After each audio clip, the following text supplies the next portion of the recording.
Hi, Dave. Hello. Hello.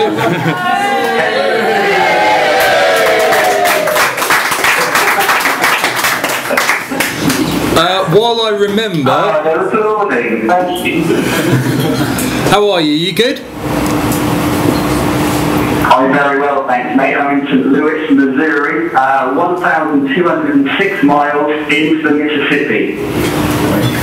So you've broken the 1,000-mile mark. This is officially Expedition 1000.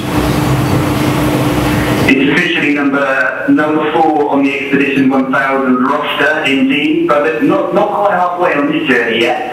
And but it's been absolutely marvellous, and I've probably only got about 1,200 miles and 4 weeks of paddling before I've got another world record certificate to pop up on the toilet wall. And is that a world record for the first? Are you the first person to do it? Is this a world record in terms of distance? Talk us through that.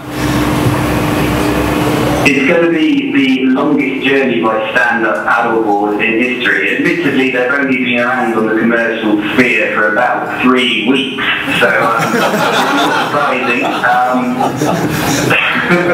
But it's been a great journey so far. It's not about records, it's been about learning the river, just travelling in such a beautiful fashion. I'm never going to kayak again. It's a brilliant view from up here, and I just loved it. You are a bit of a sail for the wind, though. As I understand it, it gets a bit difficult if there's a wind blowing. You would not believe it. I've been praying to Mother Nature to supply me with a tailwind. And one of the questions here was, have you fallen in yet? Or how many times have you fallen in? Sorry. I haven't fallen in yet, although on day 1 of the journey, when the Mississippi was merely 2 metres wide, I did spot a black bear out in the undergrowth, and I was riveted. I was just paddling along, and I looked to my right, and I was like, that's a bear! It was amazing. But I did keep my eye on it, and I forgot I was running rapids at the time, so my fin struck a rock, and I was slung to my face. In fact, that does almost answer one of the other questions, which was, have you been attacked? Well, I don't know by what creatures you're trying to intend that question to me, Chris, but no, I haven't been attacked by anything but mosquitoes so far. If you wouldn't mind, if we could quickly go back to the falling in question. I know there's 2 people in your audience who are responsible for a young man named Levin. Now, Tom's one of my adventure interns. He's been here for about 500 miles, never stand-up paddleboarded before, flew into Minneapolis, and he's paddling 1,000 miles with me to Memphis. Is that right, Tom? Anyway, my point is, hello Tom's parents. Tom's grinning and he says hi, but the point is,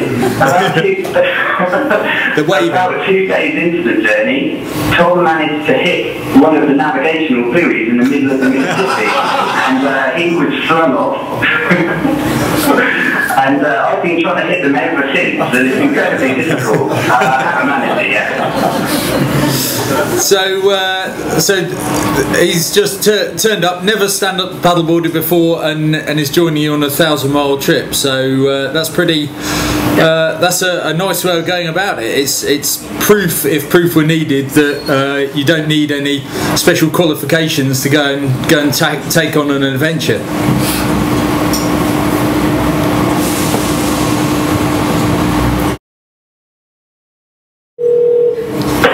Do you have a message for Tom? Hello, do I have you back? We do, yes. Hello. I was just asking Tom's parents if they had a message for him. See you in a few weeks. And the message is, see you in a few weeks. Wow, they really thought that one through, Tom. See you in a few weeks.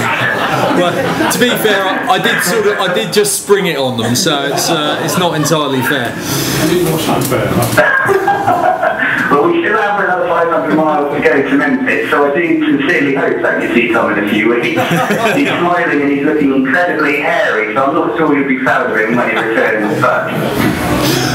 Fantastic. And so how far have you got to go on your journey? You say Memphis is 500 miles. How long until you get to the sea and that's the end, and how far is that?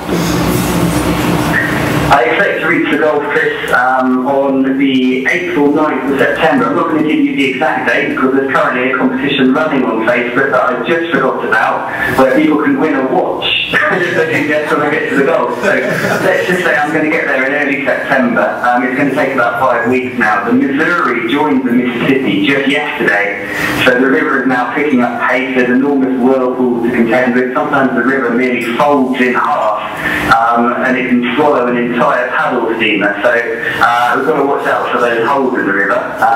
So there are a few dangers to come, namely alligators, the aforementioned whirlpools, and also Tom's navigational skills. Excellent, mate. Well, all the best of luck. And do you have a message for everyone here in terms of why you're doing it and the charities and that side of things? Absolutely. Let me run off the spiel very quickly. First of all, it's a message of positivity. Don't be afraid to say yes to doing new things. Tom is a perfect example. Let's look at him. His arms are twice the size that they were 3 weeks ago, only because he said yes. We're doing the journey for two charities, the AP Foundation and Copperfield. I'm not going to just ask you to make a donation now. I'd like you to make a donation in return to something. So sponsor a mile for £1 a mile.